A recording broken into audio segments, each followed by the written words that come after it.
Você já imaginou caminhar por uma cidade que, por mais de 2000 anos, foi considerada apenas uma lenda? Um lugar citado em poemas, cantado por bardos, disputado por heróis, mas que muitos acreditavam nunca ter existido de verdade. Neste vídeo, nós vamos viajar até a Anatólia, por volta de 1200 a.C., para contar a história de Troia, uma cidade que caiu na guerra, no mito e na história.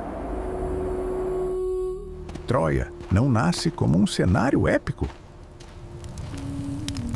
Ela surge como uma cidade estrategicamente posicionada, construída sobre uma colina chamada Hisarlik, próxima ao Estreito dos Dardanelos. Esse ponto é vital. Por ali, passam rotas marítimas que conectam o Mar Egeu ao Mar Negro. Quem controla Troia, controla o comércio de metais, grãos, madeira e ideias. Muito antes de espadas e heróis, Troia já era poder. A cidade não foi apenas uma. A arqueologia revelou camadas e mais camadas de ocupação, como se o tempo tivesse sido empilhado ali. Cada Troia construída sobre a anterior, cada uma com muralhas, ruas e casas adaptadas à sua época.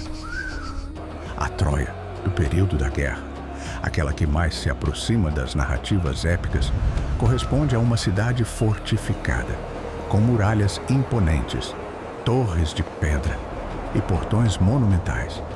Não é um vilarejo, é um centro urbano relevante da Idade do Bronze Tardio. Por séculos, tudo isso foi tratado como fantasia.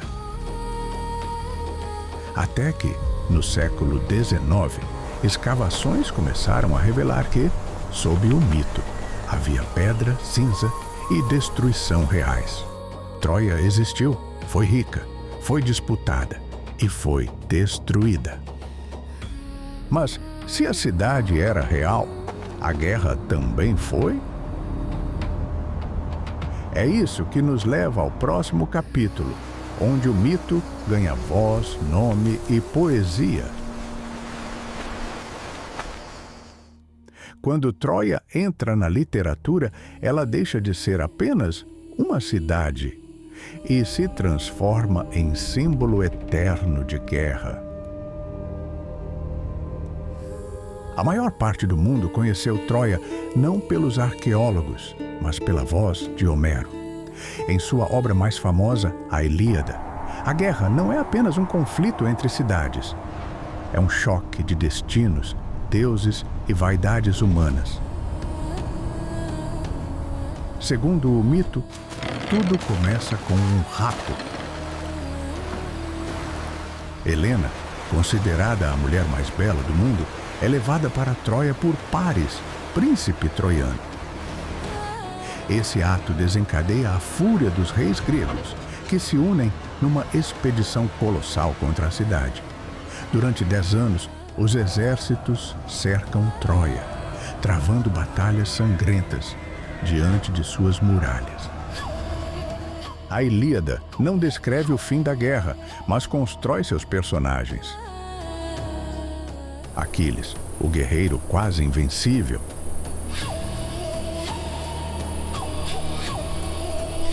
Heitor, o defensor de Troia.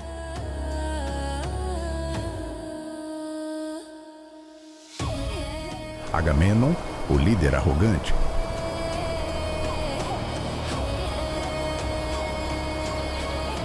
Odisseu, o estrategista astuto.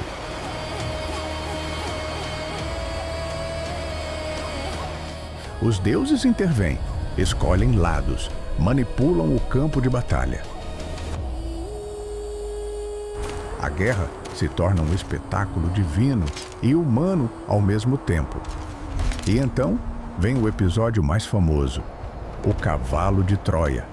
Um enorme presente deixado pelos gregos, supostamente como oferenda.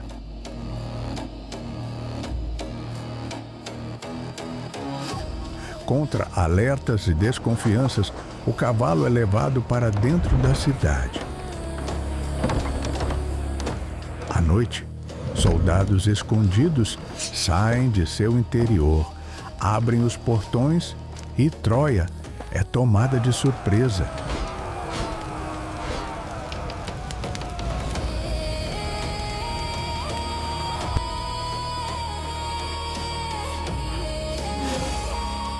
A cidade que resistiu por anos cai em uma única noite.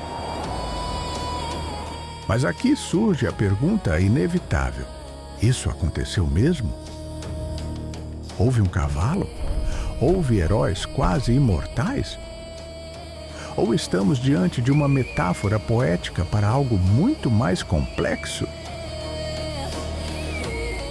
Para entender o que realmente pode ter acontecido, precisamos sair da poesia e entrar nos arquivos da história.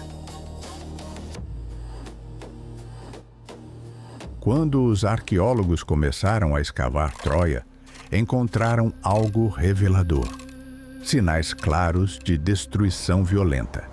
Camadas de cinzas, muros quebrados, restos de incêndio. Isso indica que por volta de 1200 a.C., a cidade foi de fato destruída em um evento traumático, mas não por uma história romântica de honra e vingança. O mundo da Idade do Bronze Tardio era altamente conectado. Reinos dependiam uns dos outros por comércio e alianças.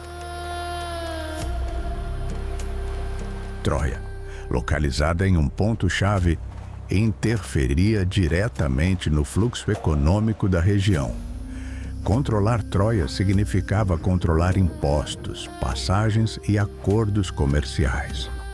Registros hititas mencionam uma cidade chamada Wilussa, amplamente aceita como Troia, envolvida em disputas políticas e militares. O Império Hitita, uma grande potência da época, tratava Troia como um estado vassalo estratégico. Do outro lado, povos micênicos, vindos do que hoje chamamos de Grécia, buscavam expandir sua influência. A guerra, então, pode ter sido uma sucessão de conflitos, cercos e ataques, não um único evento heróico. O famoso cavalo talvez represente uma estratégia, uma traição interna, ou até uma máquina de cerco reinterpretada poeticamente ao longo dos séculos.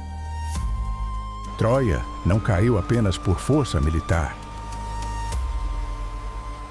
Ela caiu porque fazia parte de um sistema global que estava ruindo. Pouco tempo depois, outros grandes centros também entram em colapso. Cidades são abandonadas, rotas comerciais desaparecem. A Idade do Bronze chega ao fim. A queda de Troia não encerra apenas uma guerra. Ela marca o colapso de uma civilização inteira. Após a destruição, Troia não desaparece imediatamente. Ela é reconstruída, novamente destruída, reocupada. Mas nunca mais recupera o mesmo poder. O mundo ao redor mudou. Grandes impérios ruíram. A escrita se perdeu em muitas regiões. Começa um período que, por muito tempo, foi chamado de Idade das Trevas. E, curiosamente, é nesse silêncio histórico que o mito cresce. A Guerra de Troia sobrevive não em documentos oficiais, mas na memória oral. Séculos depois, Homero transforma ruínas e lembranças fragmentadas em um épico imortal. Troia passa a representar algo maior do que ela mesma. Ela se torna o símbolo da arrogância, da glória efêmera, da ilusão de invencibilidade. Uma cidade rica, fortificada, confiante, que caiu. Não porque os deuses quiseram, mas porque fazia parte de um mundo instável, conectado e vulnerável. Hoje, ao caminhar pelas ruínas de Troia, não vemos heróis ou cavalos gigantes. Vemos muros gastos pelo tempo, camadas de história sobrepostas, e a prova silenciosa de que mito e realidade muitas vezes caminham juntos. A cidade que caiu na guerra nunca deixou de existir, ela apenas mudou de forma. Troia vive na arqueologia, na literatura, no cinema e na imaginação coletiva.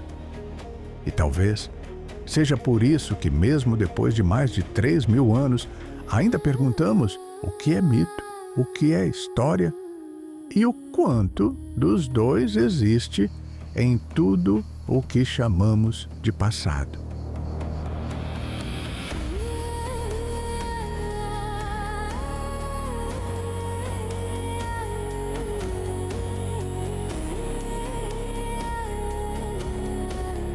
Se você gostou desta história, deixe um like no vídeo e inscreva-se no canal para acompanhar as próximas. Até logo!